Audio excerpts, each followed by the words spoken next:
Dun, dun, dun, dun, dun, dun, dun, dun, dun. Such a great theme. Star Wars Episode 6, the movie that finished a franchise until further notice. Well, they finished a trilogy. This movie was such a pure trilogy, for the most part. But in this movie, we get the concluding chapter that started with 4 and ended with 6, or 3, or ended with 3, depending on how you prefer to see it. Or started with 1 and ended in 6, or started with 1 and ended in 9. Whew. Well, this movie is probably my least favorite of the 3 movies. It's still a great movie, but there are things that I don't like in this movie. One, the Ewoks. The Ewoks in this movie are kind of pointless. They don't actually serve anything that is believable. Like when I see an Ewok that throws down with a stormtrooper and wins, I'm like, why? How? How does that work? Like an Ewok just walks up, gets up into a stormtrooper and is like, eee! And it's like, how did you even do that? Like, how did you win? Like that stormtrooper would have just been like, get off me! Then thrown it aside. Then probably actually threw it at a tree, blew it, broke its neck, and then the stormtrooper would have been like, yeah, that's that. On to the next one. But this movie is plain and simple. Is kind of similar to the first one. Actually, it's kind of because they've got to destroy the Death Star. But in this instance, the Death Star isn't finished yet. There's still they're over 3/4 of the way done, or maybe 2/4 of the way, which means it's halfway done. Anyway, so instead of just flying at the ship and trying to get into trying to get a plasma blast into a hole and then just blowing the whole thing up. No, this time they've got to go down onto a planet Endor, which is where the Ewoks are.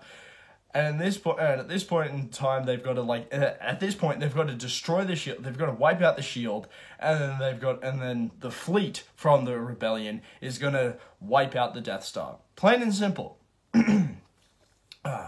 Except shenanigans and things ensue, in which case we now have our movie. Okay, I love this movie. This movie is great. There are only a few gripes in this movie, mainly to do with re-edits. And we'll get to those fucking things in a bit. But first, I already spoke about the Ewoks. I want to talk about what I like in this movie. What I like in this movie, I like the dynamic in the throne room. The Emperor, Luke, and Darth Vader. The two Sith Lords and the one Jedi Knight. The two of them going side by side. Luke, who has now fully embraced the fact that he's a Jedi. He's honed his skills. He's more serious. And he's a lot less Luke Episode 4 and much Luke Episode 5, 6. I'm getting them all mixed up. Whatever. But in the throne room scene, Luke knows that Vader has good in him. Luke knows that Vader is still being torn between the two sides. He's like, the Emperor, the power, the power. But my son, fuck, which one? So difficult. I don't know how to choose. I don't know how to choose. You choose for me. Somebody choose for me. I don't want to choose. But Luke is adamantly trying to turn his father back to the dark side, because Luke doesn't want to wipe out his dad. He doesn't want to kill his father much more than Vader wants to kill his son. Nobody wants, neither of them want to kill each other. The Emperor's just like, hey, you're all pawns in my plan. I don't give a fuck. Either you turn to the dark side or I'm gonna wipe you out. You stay with the dark side or I'm gonna wipe you out too. Means nothing to me. I'm just evil. Oh, I love Emperor Palpatine though. Emperor Palpatine, even in the prequel movies, love or hate the prequel movies, the Emperor is still one of the best parts of that movie.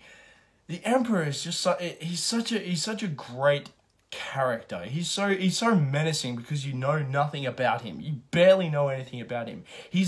But the best part about Emperor Palpatine, which is not the best part about Snoke, is that he's a presence. He actually, like, you feel him. Even in Empire Strikes Back, you know he's a presence. You know that he is the one that everyone speaks, that everyone looks up to, or everyone takes orders from. Even Vader, like there's a scene in Empire Strikes Back where Vader is just on the pedestal and he's like, "What is my bidding, my master?" And then, like, the Emperor, like, turns up. He's like, "Yep, go wipe out Luke." And then Vader's like, but Luke's good though. I can turn him. But he doesn't. But then, when he gets to the throne room scene, Emperor Palpatine is just like laying it on thick. He is making him like.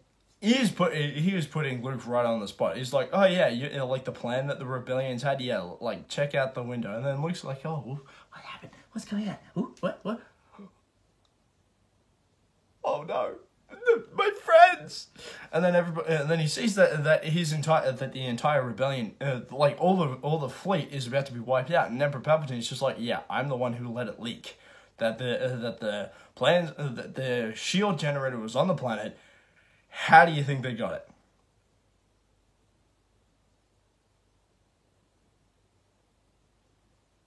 It was me.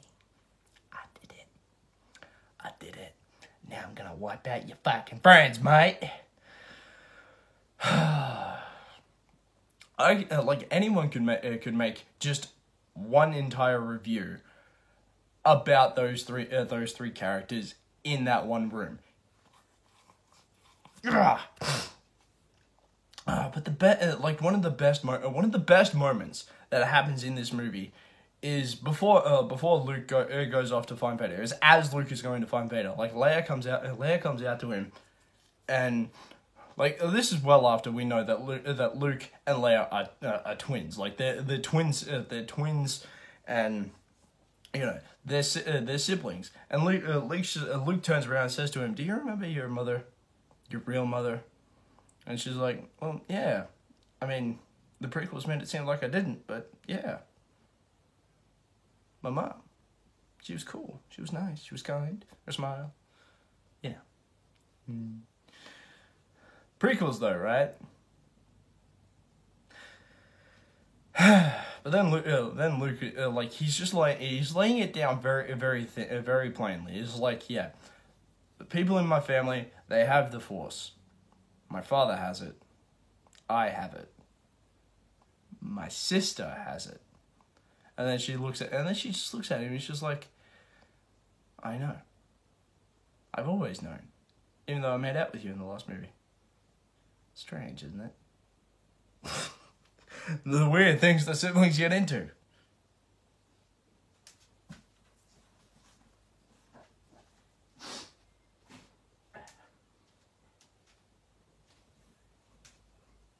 Don't ever do that with your sibling. It's weird. But this moment is probably one of the greatest moments. I don't understand. I personally don't understand why Leia wasn't straight up with Han Solo when he walks out. It's like, what's the problem? Like, you could tell Luke, is that the problem? Like, what? You're in love with Luke? Well, all right then. I'm out of here. And like, I was instantly like, why don't you just tell him? Like tell him. I get that that's like a huge thing that just hit you, but like the two of you are you know, just tell him.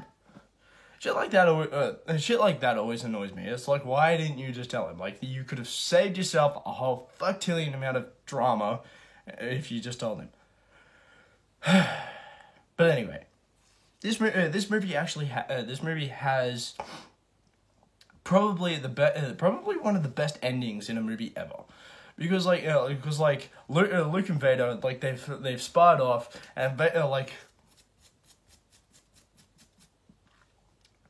there's a scene where Luke is down below the stairs, and Vader's just like looking around. He's like, "You must turn to the dark side," And then he's listening, and he's like Vader just uses the Force, and he's like, "A sister. Obi-Wan was wise to hide her from me," and you could tell. Oh, blimey. You could tell that Luke is completely hidden. Like there is a scene that's basically like this, where half in light, the rest in darkness, completely symbolic of the moment. Luke is like trying to figure out. Like just like Vader, he's conflicted with the two sides because both sides are now just very appealing to him. Like he could just succumb to the aggression, to the anger, to the feeling, and he could just be like, "Fuck this dude," and wipe him out, and then fully embrace the dark side. Or he could just linger on the light side and just enjoy and just be like, "No, I'm going to save you. Let's bring you back to the right side." But Vader hits the wrong pressure point. Vader just turns around and is like, "Well, if you don't turn to the dark side, maybe she will." And then Luke's just like, "Nah!" And he just starts whacking at him. Like there's no choreography or anything. He's just fucking smacking at him. And then Vader's just like, "Yeah, I holy shit, I hit the wrong button with that one." And then there's a part like at the end of it, like Vader's just like hanging on. He's like, shit, fuck. And then Luke's just like,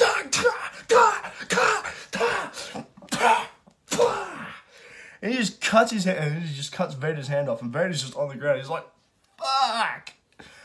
And then this is the part where it's like, dude, if you hadn't have said anything, you would have won in this moment. Emperor Palpatine just walks down and is like, "Use your aggressive feelings, boy. Let the hate flow through you. And take your father's place at my side." And then Luke looks at his hand, and then looks at his own hand and is like, "Shit." Then he turns around, and this is probably the best moment, one of the moments that I think hasn't been given enough praise. It probably has, but I haven't seen it as much. It's where Luke is like, "The weapon isn't important," and he throws the lightsaber away completely. It's like it shows to someone like me that the weapon isn't important. The lightsaber is just it's a part of a Jedi that isn't always necessary. For a Jedi, the mind is everything. That is what the original trilogy has always told us. It is what the original trilogy had such a simple and yet very subtle way of saying it. Two very important characters don't use a lightsaber at all in the entire trilogy. Yoda and the Emperor. Both of those characters don't use the lightsaber at all. Ever. That is like such a deep thing that I love in this trilogy. And I'm shocked. Like, it shocks me to my core that somebody like George Lucas, who actually created this series, completely forgot that. In the original trilogy, lightsabers were a byproduct of being a Jedi. You only had a lightsaber to defend yourself. You didn't need it.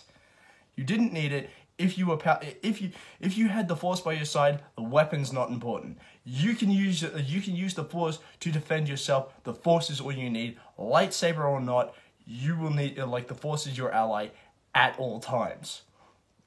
But of course, in the prequel trilogy, because lightsabers were so cool, the lightsaber became more important than the Force. It shocks me every time I watch these movies. I watch the original trilogy before I watch the prequel trilogy because that's how it happened. Like, I watch it and then I watch the other ones and I'm like, no, that's not what you said. That's not what you've told us. I love that moment where he just throws the lightsaber. It's like, that's not important anymore. I am a Jedi.